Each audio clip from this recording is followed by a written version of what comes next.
پاکستان کی خوبصورت مساجد میں شمار کی جانے والی ایبٹ آباد کی تاریخی الیاسی مسجد، جو کاریگروں کی فن تعمیر کا منہ بولتا ثبوت ہے، مشرقی تہذیب و تمدن کی روشن مثال الیاسی مسجد کو 1932 میں تعمیر کیا گیا۔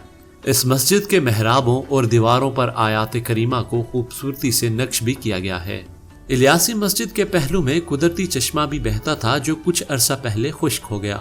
سیاحوں کی بڑی تعداد اس مسجد کے نقش و نگار دیکھنے کے لیے دور دراز سے آتی ہے، جبکہ شہریوں کا کہنا ہے کہ مسجد کا منفرد فن تعمیر اپنی مثال آپ ہے، لیکن یہاں کا چشمہ خشک ہو جانا ایک مایوس کن بات ہے۔